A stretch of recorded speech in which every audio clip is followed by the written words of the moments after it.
السلام علیکم تمام احباب، کیسے ہیں؟ امید کرتا ہوں کہ آپ سب خیریت سے ہوں گے۔ آج آپ کے لیے میں بڑی ہی معلوماتی ویڈیو لے کر حاضر ہوا ہوں۔ 1 اکتوبر کو چین کا 73واں قومی دن منایا گیا، اور آپ کو بتاؤں گا اس ویڈیو میں کہ کس طرح چین نے یہ ثابت کیا کہ جنگ سے دنیا کو فتح نہیں کیا جا سکتا، اور دنیا کی وہ بڑی طاقتیں کون کون سی ہیں جنہوں نے چین کی پیروی شروع کر دی ہے۔ روڈ انیشیٹو یعنی ون بیلٹ روڈ سے کیا مراد ہے؟ 1 اکتوبر 1949 کو چینی خانہ جنگی اور لانگ مارچ کے اختتام پر چینی کمیونسٹ پارٹی کے عظیم رہنما ماؤ زے تنگ نے عوامی جمہوریہ چین کے قیام کا اعلان کیا۔ پاکستان مسلم دنیا کا پہلا ملک تھا جس نے عوامی جمہوریہ چین کو تسلیم کیا۔ پاکستان اور چین کے درمیان باقاعدہ سفارتی تعلقات مئی 1949 میں قائم ہوئے۔ صدر شی جن پنگ کی قیادت میں چینی کمیونسٹ پارٹی نے فقیت المثال ترقی کی بنیاد رکھی ہے۔ عوامی جمہوریہ چین کے قیام کے 73 سال کامیابیوں کی قابل تقلید مثال ہیں۔ عوامی جمہوریہ چین آخر دنیا کی چند طاقتوں کو عملی طور پر یہ سمجھانے میں کافی حد تک کامیاب دکھائی دیتا ہے کہ دنیا کو فتح کرنے کے لیے ترقی اور خوشحالی کو بطور ہتھیار استعمال کیا جا سکتا ہے۔ مداخلت بھی نہیں کرنا پڑتی، کسی کی جان بھی نہیں لینا پڑتی، اور نہ ہی کسی ملک کو مقبوضہ بنانے کی ضرورت ہے۔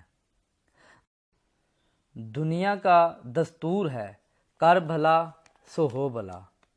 G7 ممالک نے چین کے بیلٹ اینڈ روڈ انیشیٹو کا مقابلہ کرنے کے لیے اس کے مد مقابل اسی طرز کا پروجیکٹ شروع کرنے کا اعلان کیا ہے۔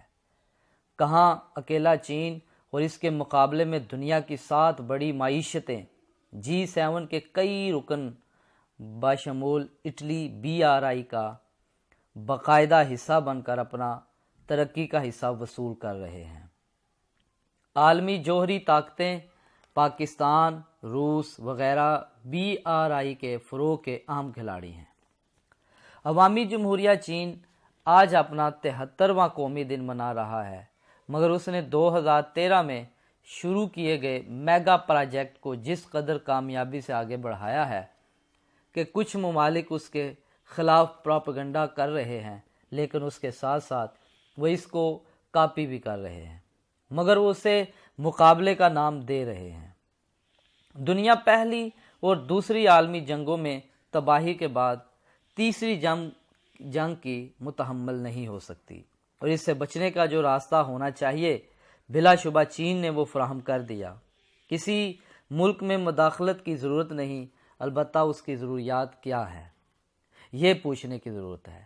امریکہ، برطانیہ، فرانس سمیت 7 بڑی معاشی طاقتیں جب دنیا سے ان کی ضروریات پوچھنے کی ضرورت محسوس کر رہی ہیں، تب چین بیلٹ اینڈ روڈ انیشیٹو کے تحت کم و بیش 6 براعظموں میں 125 ممالک میں انفراسٹرکچر، توانائی سمیت ان ممالک کی ناگزیر ضروریات پوری کرنے کے سفر میں بہت آگے بڑھ گیا ہے۔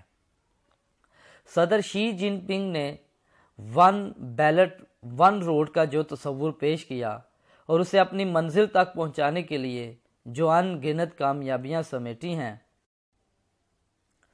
چینیوں کے لیے قابل فخر ہونے سمیت BRI میں شامل ممالک کی حکومتوں اور عوام کی جانب سے بھی سراہی جا رہی ہیں۔ کسی ملک کا بارڈر تبدیل ہوا، نہ کوئی فوجی شہید ہوا، عام شہری مرا، حتیٰ کہ کسی ایک بچے کی جان بھی نہیں گئی، اور ترقی و خوشحالی فضاؤں کی طرح بغیر رکاوٹ پھیل رہی ہے۔ G7 ممالک نے جب 2021 میں بیلٹ اینڈ روڈ انیشیٹو کو کاؤنٹر کرنے کے لیے گلوبل انفراسٹرکچر منصوبے کا اعلان کیا، تب چین ایک اندازے کے مطابق بیلٹ اینڈ روڈ انیشیٹو کے تحت دنیا بھر میں مختلف منصوبوں میں کم و بیش 1000 ارب روپے کی سرمایہ کاری کر چکا تھا۔ G7 لیڈرز نے جون 2022 میں ترقی پذیر ممالک میں انفراسٹرکچر کے لیے سرمایہ کاری کو بڑھا کر 60 ارب ڈالر کرنے کے عزم کا اظہار کیا۔ اسی وقت چین کا صرف ایک ملک ایران میں 400 ارب ڈالر مالیت کے منصوبے لگانے کا عمل عروج پر ہے۔ چینی پروجیکٹ بیک وقت سینکڑوں ممالک میں رعنائیاں بکھیر رہا ہے۔ چین جہاں دشوار گزار قدیمی شاہراہ ریشم کے ذریعے پہنچنے میں مہینوں سالوں لگتے تھے، اب وہی خطہ پوری دنیا کو زمین کے ذریعے سالوں کے سفر کو مہینوں اور مہینوں کے سفر کو دنوں تک محدود کر رہا ہے۔ کسی اندازہ تھا کہ چین کے صدر شی جن پنگ کا یہ آئیڈیا دنیا کو بدل کر رکھ دے گا، اور آج دنیا کی بیشتر طاقتیں اس کے پیچھے چل پڑی ہیں۔ بظاہر مختلف طاقتوں کے رہنما BRI کا کاؤنٹر کرنے کی بات کر رہے ہیں، مگر حقیقت میں وہ چینی صدر کی پیروی کر رہے ہیں۔ میرا خیال ہے کہ عالمی طاقتوں کی لیڈرشپ کو اب شی جن پنگ کو اپنا رہنما تسلیم کر کے ان سے رہنمائی لینے کی ضرورت ہے۔ صدر شی جن پنگ کا یہ آئیڈیا دنیا پر حکمرانی کے بجائے دلوں پر حکمرانی کی ترجمانی کرتا ہے۔ تاریخ گواہ ہے کہ جنگوں سے ملکوں کی سرحدوں کو توڑ کر ان کے انفراسٹرکچر کی تباہی کی وجہ بنی ہے، اور چین کے بغیر ہتھیاروں کے جنگ کا ہر ملک کی سرحدوں کے احترام کے ساتھ ساتھ وہاں کے عوام کی زندگیوں میں بہترین و خوشحالی طرز زندگی کا عملی پیغام لے کر آئی ہے۔ اگر تمہاری پالیسیاں کسی جان کے تحفظ اور آزادی سے جینے کے لیے نہیں ہیں تو یہ آج یا کل ختم ہو جائیں گی۔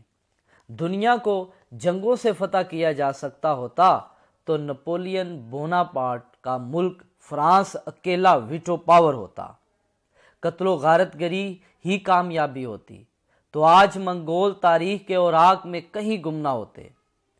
امریکہ کا پسماندہ ترین یورپ کو اوپر اٹھانے کے لیے مارشل پلان آج بھی قابل قدر اور قابل تعریف ہے۔ کئی دہائیوں بعد بھی یورپ کی ترقی پوری دنیا کے لوگوں کو اپنی طرف کھینچتی ہے، جبکہ بیلٹ اینڈ روڈ انیشیٹو کا سکوپ کسی ایک خطے یا براعظم کے لیے نہیں ہے، بلکہ ہر خطے کو یورپ بنانے کا پرکشش عملی منصوبہ ہے، جس میں کم و بیش 6 براعظم اور 125 ممالک شامل ہیں۔